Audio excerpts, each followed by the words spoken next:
Donc bonsoir tout le monde. La Loire-Atlantique est un département qui attire 17 000 nouveaux habitants par an. Une partie de ces néo-ruraux viennent s'installer dans nos villages, avec à l'esprit la vie dans leur campagne telle qu'ils l'ont imaginée, en regardant les journaux télévisés de Jean-Pierre Pernaut. Mais lorsqu'ils découvrent la réalité de la vie à la campagne, ils sont désagréablement surpris de constater que l'agriculture, qui est la principale activité économique, est aussi source de nuisances. La cohabitation est parfois compliquée. Voici quelques exemples tirés de nos campagnes et de notre canton. Épandage de fumier. Même en respectant les limites, on se fait montrer du doigt, car forcément, il y a de l'odeur. Semis de céréales.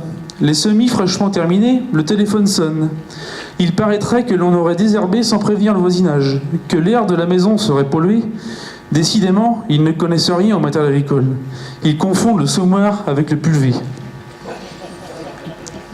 Sécurité routière. On roule trop vite avec nos engins dans le village. Mais par contre, les coups de klaxon sur la départementale, parce qu'on n'avance à rien, vont bon train. Statut du fermage. Un agriculteur a récupéré une parcelle en location. Le propriétaire de celle-ci habite juste à côté. Il lui est interdit de mettre les bêtes à cause des mouches. Cela pourrait déranger madame quand elle bronze en petite culotte blanche au bord de la piscine.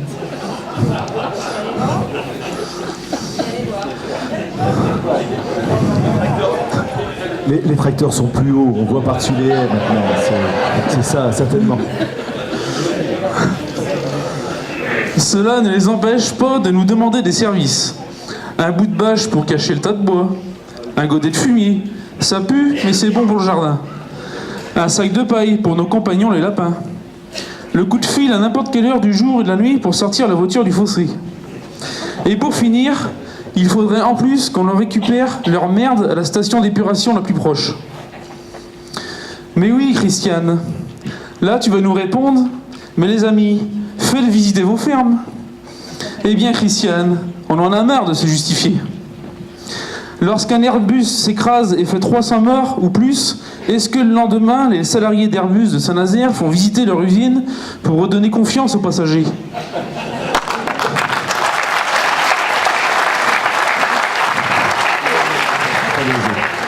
En bref, c'est bon le cinéma. Autre sujet qui nous préoccupe dans notre canton, nos jeunes et la transmission de nos exploitations. Pour ça, il y a une vraie différence entre les secteurs d'activité.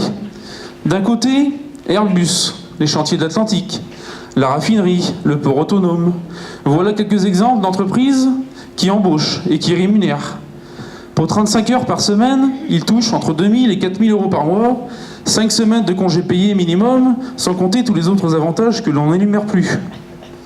Et puis, il y a le parent pauvre, qui est la production agricole. Pourtant un secteur dont la balance commerciale est largement bénéficiaire. Le lait, la viande, volaille, porc, lapin, sans oublier toutes les autres. Voici quelques exemples d'exploitations qui ne demandent qu'à embaucher, et surtout à installer, mais qui ne rémunèrent pas. Pour 70 heures par semaine, on touche moins d'un SMIC par mois. Et si on arrive à s'organiser, on prend des vacances. En ce qui concerne les avantages, heureusement qu'il y a la convivialité. Merci les concours de labour. En bref, Christiane, comment allons-nous redonner envie à nos jeunes, même motivés, de s'installer dans notre profession ? Christiane, doivent-ils se faire des dreads et rejoindre la ZAD pour tenter un nouveau modèle agricole ?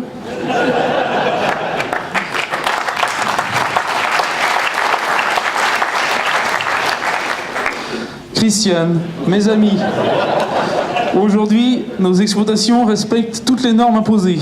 De plus en plus de contraintes environnementales, sociétales et financières. Comment allons-nous faire pour installer la future génération dans des exploitations viables, vivables et transmissibles par nos aînés dans un tel contexte ? Merci.